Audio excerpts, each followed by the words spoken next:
Hey guys, welcome to UK triple S मस्जिद में आप सभी का स्वागत है। आप सभी को पता है कि आगामी समय में एग्ज़ाम होने वाले हैं और कैलेंडर भी जल्दी आने वाला है। तो आप सभी को एक बात ये भी पता होगा कि उत्तराखंड की जो भूमिका रहती है उसमें 40 नंबर की रहती है। 40 नंबर का उत्तराखंड पूछा जाता है। तो उसी संदर्भ में आज हम इम्पोर्टेंट क्वेश्चन करेंगे उत्तराखंड से संबंधित। तो देर ना करते हुए शुरुआत करते हैं। पहला क्वेश्चन क्या कहता है देखते हैं। पहला क्वेश्चन क्या कहता है। पहला क्वेश्चन है आपका, जियोधार ग्लेशियर किस जनपद में स्थित है। तो जियोधार ग्लेशियर हमारा कहाँ है, उत्तरकाशी में। तो ध्यान रखेंगे जियोधार ग्लेशियर कहाँ हमारा, उत्तरकाशी में। पहला क्वेश्चन हो गया।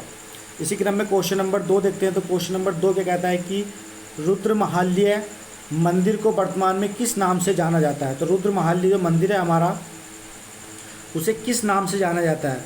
तो देख लेते हैं इसकी व्याख्या क्या बताता है। व्याख्या तो व्याख्या क्या कहता है, इसका वर्तमान नाम क्या होगा हमारा, गोपीनाथ मंदिर। और गोपीनाथ मंदिर का हमारा ये चमोली में, ठीक है। यह मंदिर उत्तराखंड के सबसे प्राचीन मंदिरों में सबसे बड़ा है और उत्तराखंड का सबसे प्राचीन मंदिर है और सबसे बड़ा है। ये भी इंपॉर्टेंट चीज़ है, ठीक है, ध्यान रखना है। विदिशा के नागवंशीय राजा ने, जो विदिशा आता है हमारा, कहाँ आता है विदिशा, ये एमपी में आता है, मध्य प्रदेश में। तो वहाँ के नागवंशीय राजा ने मध्य हिमाद्री शैली में, मध्य जो इसकी शैली होगी वो कौन सी होगी, हिमाद्री शैली में रुद्रमहाल्य मंदिर का निर्माण करा है।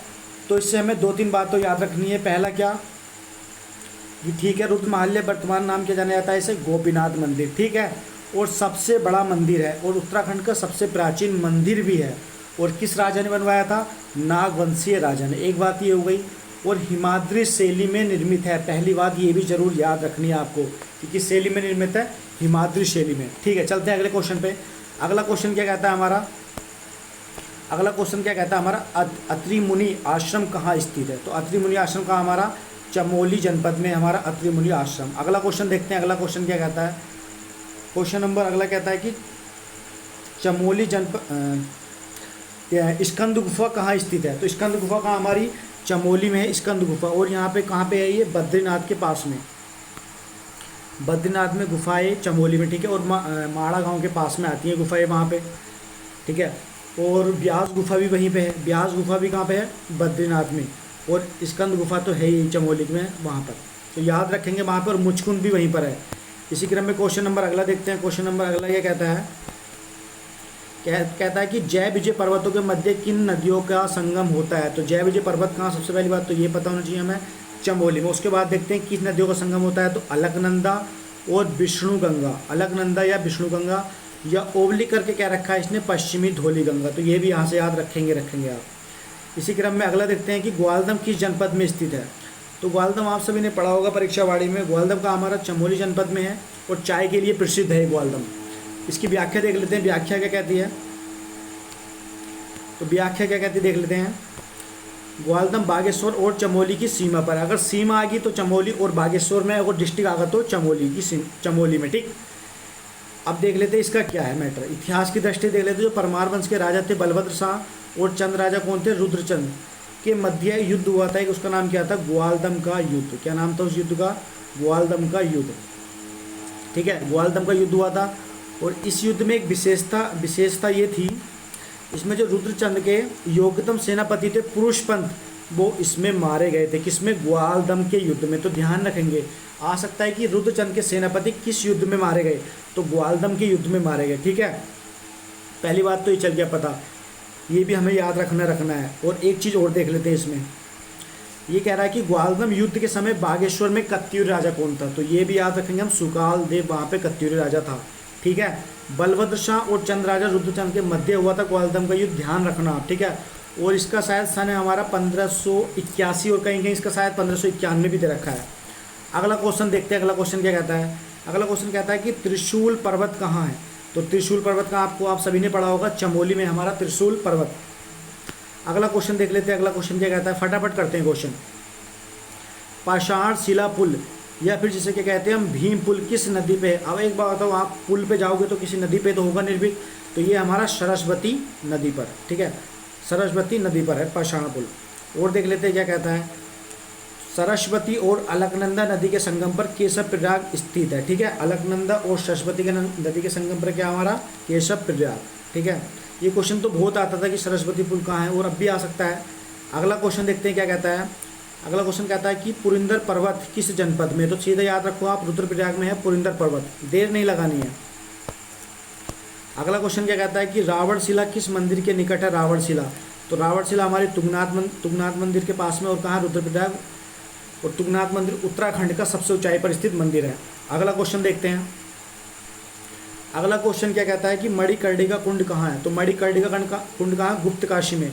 अब इन्हें गुप्तकाशी यहाँ चमोली दे दिया, जबकि गुप्तकाशी चमोली में ना होकर कहाँ है ये, रुद्रप्रयाग में। ठीक है, ध्यान रखें कहाँ है ये, रुद्रप्रयाग में। मणिकर्णिका कुंड रुद्रप्रयाग में, अगर मणिकर्णिका घाट आएगा तो वो उत्तरकाशी में आएगा, ध्यान रखना आप लोग।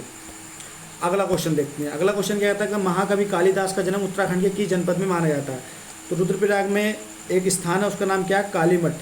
कालीमठ, ठीक है, कविल्टा के पास में ये स्थान पड़ता है, तो यहाँ से आप ध्यान रखना।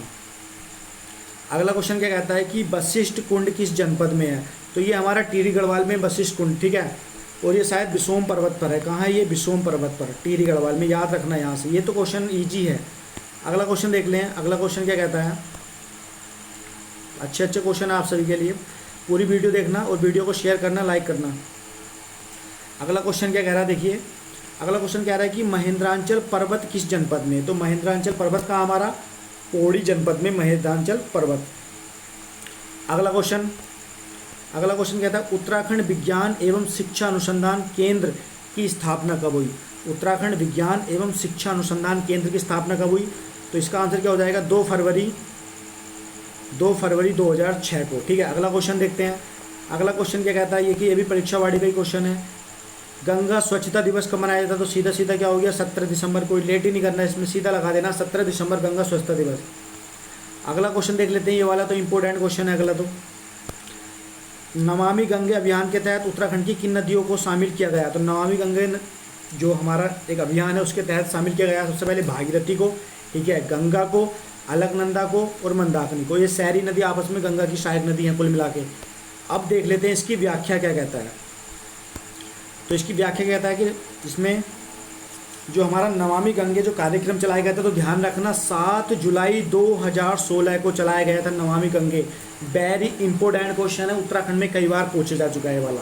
अब देख लेते हैं इसमें कौन कौन से राज्य शामिल है, तो ठीक है, गंगा कहाँ कहाँ बहती देख लेते हैं। बिहार में ही बहती है, पश्चिम बंगाल में, झारखंड में, दिल्ली में तो नहीं बहती है लेकिन इसको शामिल किया गया। हरियाणा भी है, दिल्ली, उत्तर प्रदेश, बंगाल इत्यादि में शामिल है। और नमामि गंगे कार्यक्रम 7 जुलाई 2016 को, इम्पोर्टेंट चीज़ है।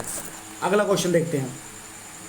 अगला क्वेश्चन क्या कहता है, अगला क्वेश्चन है कि नेशनल इंडियन मिलिट्री कॉलेज की स्थापना कब हुई, तो नेशनल इंडियन मिलिट्री कॉलेज की स्थापना कब हुई, तो ये हुई 13 मार्च 1922 को। और कहाँ है ये हमारा, दून में। ठीक है, फटाफट देख लेंगे कहाँ है ये हमारा, दून में। और देख लेते हैं थोड़ी इसकी व्याख्या। तो इसकी जो इंडियन मिलिट्री अकादमी की स्थापना करी मार्शल सर फिलिप चैटवुड ने की। ठीक है, मार्शल सर फिलिप चैटवुड ने की है। ठीक है, ये याद रखेंगे। और कब की है ये तो उसकी बात आ गई, क्या नाम है, अकेडमी की बात हुई है, ये वाली अकेडमी की। और ऊपर किसकी बात हुई है, कॉलेज की। ठीक है, कॉलेज अगर आपका आएगा तो 1922 में, और अकेडमी आएगी तो 1 अक्टूबर 1932 को। और ये क्वेश्चन तो शायद आपका आबकारी में भी पूछा जा चुका है, सीधा याद रखेंगे यहाँ से।